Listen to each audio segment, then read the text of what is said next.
Hello everybody, welcome to Magnet Brains Hindi medium channel. और मैं हूं अनीशा, आपकी अपनी इंग्लिश एजुकेटर। और आज मैं स्टार्ट करने वाली हूं क्लास 7 की यूपी बोर्ड की जो आपकी इंग्लिश बुक है, दैट इज़ रेनबो बुक, उसका चैप्टर नंबर 8 महात्मा गांधी। तो ये चैप्टर पूरा महात्मा गांधी के बारे में है और इस वीडियो में कवर करने वाली हूँ मैं इस चैप्टर का पूरा एक्सप्लेनेशन, यानी प्रॉपर लाइन बाय लाइन इस पूरे चैप्टर का अनुवाद इस चैप्टर में हम डिस्कस करने वाले हैं। तो महात्मा गांधी के बारे में एक छोटा सा इंट्रोडक्शन दे देती हूँ मैं कि चैप्टर किस बारे में। नाम से ही समझ में आ रहा है कि ये जो है ये महात्मा गांधी हैं, जिनको हम प्यार से बापू कहते हैं।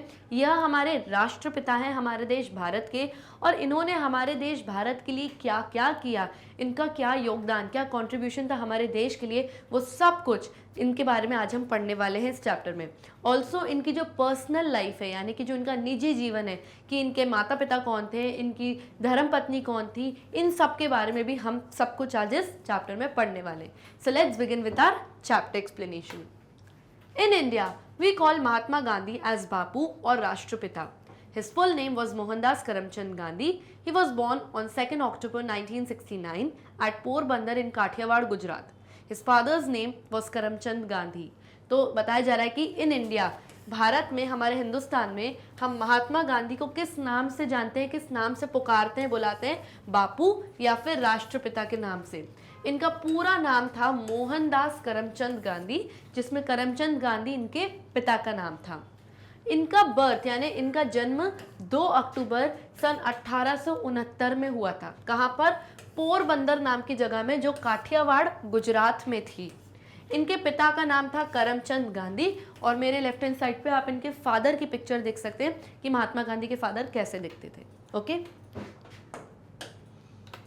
His mother's name was Putli Bai, his wife was Kasturba Gandhi.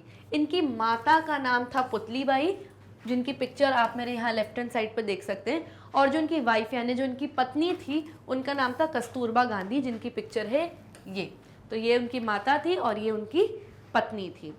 Gandhi ji lived the life of a common man and kept himself away from luxuries. He was very honest and truthful from his childhood. Once he read the story of Shravan Kumar. तो बताया जा रहा है कि गांधी जी ने हमेशा कैसी life, कैसा जीवन व्यतीत किया, हमेशा कॉमन मैन का, यानी आम आदमी, एक साधारण व्यक्ति को उन्होंने हमेशा से जीवन उन्होंने व्यतीत किया, और उन्होंने हमेशा खुद को लग्जरीज से दूर रखा। लग्जरीज यानी कि विलासितापूर्ण, यानी कि अमीरी से और बहुत ऊंचे ऊंचे जो शौक होते हैं, वैसे शौक कभी इन्होंने नहीं पाले। इन्होंने बहुत आम आदमी की तरह अपना जीवन व्यतीत किया, और बहुत ज़्यादा पैसे खर्च करना, बहुत ज़्यादा इच्छाएं अपनी पूरी करना, वो सब लग्जरीज से इन्होंने खुद को हमेशा दूर रखा। ये बहुत ही ईमानदार और सत्यवादी थे अपने बचपन से ही, यानी चाइल्डहुड से ही। एक बार इन्होंने कहानी पढ़ी। किसकी कहानी पढ़ी? श्रवण कुमार की। हम में से बहुत से लोग श्रवण कुमार को जानते हैं, अगर नहीं जानते तो मैं बताती हूँ कि श्रवण कुमार कौन थे। तो ये जो लड़का खड़ा है, ये है Shravan Kumar. Shravan Kumar used to carry his old and blind parents in baskets slung on a bamboo yoke. Gandhiji was deeply touched by his devotion towards his old parents. He decided to be like Shravan and serve his parents. तो श्रवण कुमार कौन था? श्रवण कुमार अपने old यानी बूढ़े और blind यानी अंधे माता पिता को हमेशा एक बास्केट, हमेशा एक टोकरी में उठाया करता था, इस तरीके से, यानी बांस की बनी, बैम्बू योक यानी कि बांस से जुड़ा, जो बांस होती तो बांस से जुड़ी एक तराजू वो रखता था इस तरीके से, और उस तराजू में अपने अंधे और बूढ़े माता पिता को उन्होंने इस तरीके से रखा था, और चारों धाम की यात्रा करवाई थी इसने अपने माता पिता के लिए। जब गांधी जी ने श्रवण कुमार की कहानी पढ़ी तो वो बहुत डीपली टच हुए, यानी अंदर तक श्रवण कुमार की कहानी ने गांधी जी को छुआ, यानी बहुत प्रभावित किया कि कितना ज़्यादा ये लड़का अपने पेरेंट्स यानी अपने माता पिता के लिए डिवोटेड है, यानी कि कितना समर्पित है अपने पेरेंट्स के लिए। उन्होंने ये फैसला किया कि अब से वो भी श्रवण कुमार की तरह ही रहेंगे और अपने पेरेंट्स, अपने माता पिता की को सर्व करेंगे, यानी उनकी सेवा करेंगे। He went to England to obtain a law degree. After obtaining his degree, he returned to India in 1893. उसके बाद ये कहाँ चले गए? इंग्लैंड चले गए। क्यों चले गए? टू ऑब्टेन यानी प्राप्त करना, यानी लॉ की डिग्री, वकालत की जो डिग्री होती, पढ़ाई करके इनको वो डिग्री प्राप्त करनी थी। और यह डिग्री मिलने के बाद, ऑब्टेन करने के बाद, वो इंडिया वापस आए महात्मा गांधी। कौन से सन में? In the year 1893। तो इस ईयर में ये हिंदुस्तान वापस आ गए थे अपनी वकालत की डिग्री प्राप्त करके। He was restless to see his countrymen suffering under the foreign rule, so he devoted his entire life for the upliftment of the poor and to free his country from the clutches of the British rule. कुछ difficult words के meanings देख लेते हैं। Restless का मतलब क्या होता है? व्याकुल होना, बहुत चिंतित होना, परेशान होना। कंट्रीमैन यानी अपने देश के लोग, ओके। सफ़र करना यानी किसी चीज़ से बहुत परेशान होना, झेलना, ओके। फॉरेन रूल यानी ब्रिटिश राज, जो ब्रिटिश शासन का जो राजपाट था उसके अंडर हम लोग थे, हिंदुस्तानी थे। डिवोटेड का मतलब क्या होता है? समर्पित होना, यानी कंप्लीटली अपना डिवोशन किसी के लिए करना। एंटायर यानी संपूर्ण, पूरी तरीके से। अपलिफ्टमेंट यानी कि उत्थान, यानी किसी का अच्छा करना। क्लचेस का मतलब होता है शिकंजा, यानी कि किसी की पकड़, ओके। तो अब यहाँ बोला जा रहा है कि जब गांधी जी हिंदुस्तान वापस लौटे अपनी वकालत की डिग्री लेकर, तो वो बहुत ज़्यादा रेस्टलेस हो गए, यानी व्याकुल हो गए, परेशान हो गए अपने कंट्रीमैन यानी अपने देश के लोगों को देखकर, अपने देश के भाई बंधुओं को देखकर, जो ब्रिटिश राज, जो फॉरेन रूल यानी ब्रिटिश शासन का जो राज था, उसके अंदर बेचारे वो लोग झेल रहे थे बहुत ज़्यादा। तो उन्होंने अपनी पूरी लाइफ, अपनी इंटायर लाइफ समर्पित कर दी किसके लिए? अपलिफ्टमेंट ऑफ द पुअर, यानी गरीबों के उत्थान के लिए, और अपनी कंट्री को, अपने देश को वो फ्री कराना चाहते थे, यानी आज़ाद कराना चाहते थे ब्रिटिश रूल, यानी ये जो ब्रिटिश शासन की जो ये पकड़ थी, जो शिकंजा था बिल्कुल, उससे उनको मुक्त कराना था अपने देश को और अपने देश के वासियों को। उन्होंने अपना पूरा समय, अपना पूरा जीवन उसी में व्यतीत कर दिया। He led the freedom movement against the British government and started Satyagraha, non-cooperation movement, Dandi Salt March, Quit India movement and Civil Disobedience movement. तो इसके लिए उन्होंने क्या किया? He led the freedom movement. In movement का मतलब आंदोलन। तो उन्होंने क्या किया? उन्होंने इसके लिए बहुत सारे आज़ादी के आंदोलन शुरुआत करे। ब्रिटिश गवर्नमेंट यानी कि ब्रिटिश सरकार के खिलाफ इन्होंने बहुत सारे आंदोलन स्टार्ट करे और उसको लेड किया, यानी हर आंदोलन के खुद लीडर बन के आगे चले। कौन कौन से उन्होंने मूवमेंट यानी कि आंदोलन स्टार्ट किए? सत्याग्रह उन्होंने स्टार्ट किया था। नॉन कोऑपरेशन मूवमेंट यानी असहमत आंदोलन उन्होंने स्टार्ट किया था। डांडी सॉल्ट मार्च यानी डांडी की जो नमक की यात्रा थी वो उन्होंने स्टार्ट करी थी। क्विट इंडिया मूवमेंट यानी भारत छोड़ो आंदोलन।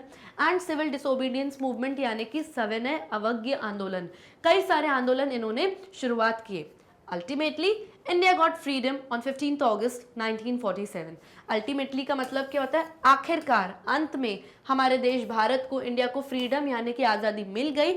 किस दिन? 15 अगस्त सन 1947 यानी 1947 में। ये थी ये डांडी मार्च की यात्रा की, इस तरीके से आप पिक्चर मेरे लेफ्ट हैंड साइड पे देख सकते हैं। Mahatma Gandhi is known for his principles of non-violence all over the world. He led a saintly life and was against all sorts of injustice and inequality prevailing in the society. तो बताया जा रहा है कि जो महात्मा गांधी है वो किस चीज़ के लिए किस चीज़ के लिए जाने जाते हैं? अपने प्रिंसिपल्स ऑफ नॉन वायलेंस, यानी अपने जो सिद्धांत है अहिंसा को लेके। वो कभी भी लड़ाई झगड़ा मारकाट नहीं करते थे, वो हमेशा नॉन वायलेंस यानी अहिंसा, हिंसा नहीं करते थे, यानी मारपीट नहीं करते थे, यानी अपनी लड़ाई शांति से लड़के अपनी लड़ाई को वो जीतते थे।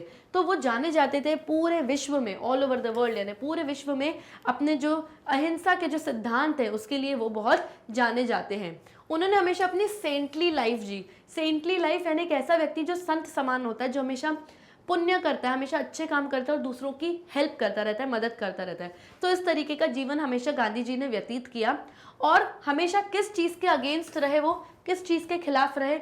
इनजस्टिस यानी अन्याय के, और इनइक्वालिटी यानी असमानता, जो अन्याय हो रहा था पूरे समाज में, पूरी सोसाइटी में, और इनइक्वालिटी यानी जो समानता नहीं हो रही थी upper class lower class, mails and females के बीच में, आदमी औरतों के बीच में जो ये असमानता इनइक्वालिटी हो रही थी, गांधी जी हमेशा इन चीज़ों के खिलाफ थे। He wanted to establish Ram राज्य।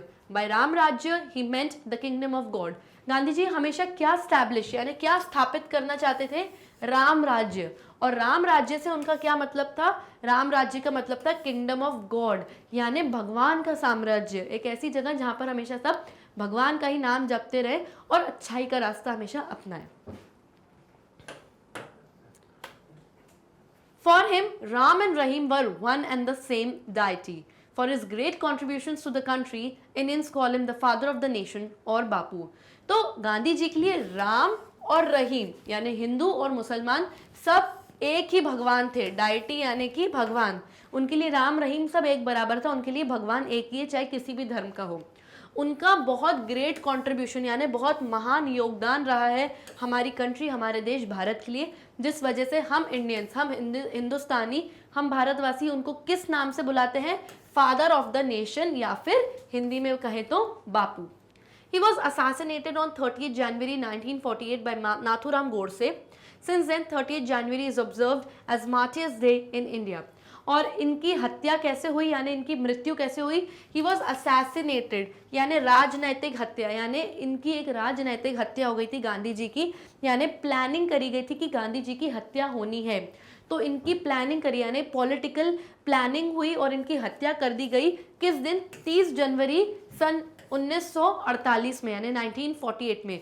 और इनकी हत्या किसने करी? नाथूराम गोडसे नाम के आदमी ने करी, जिसकी पिक्चर आप मेरे लेफ्ट हैंड साइड में देख सकते हैं। इसी व्यक्ति ने हत्या करी प्लानिंग करके हमारे देश के महात्मा गांधी की। और तब से 30 जनवरी का जो दिन है हमेशा किस दिन के तौर पे मनाया जाता है? Martyrs day. हिंदुस्तान में मार्टियर्स डे यानी शहीद दिवस के तौर पे हिंदुस्तान में 30 जनवरी का जो दिन है वो मनाया जाता है, क्योंकि इसी दिन गांधी जी शहीद हो गए थे देश के लिए। ओके, तो with this we complete to the end of this session. I hope आपको समझ में आ गया होगा कि गांधी जी के कितने महान योगदान थे हमारे देश भारत के लिए, और क्यों आज भी वो जाने जाते हैं। और हमारी जो करेंसी यानी जो हमारे नोट हैं, जो पैसे हैं, उसमें भी उनकी फ़ोटो छपी हुई है सालों से आज तक। तो इसीलिए छपी हुई है क्योंकि वो हमारे राष्ट्रपिता हैं और उन्होंने हमारे देश भारत के लिए बहुत बहुत सारे योगदान दिए हैं। Okay, and with this we come to the end of this session. Don't forget to like, subscribe and share our YouTube channel. तब तक के लिए bye bye and take care.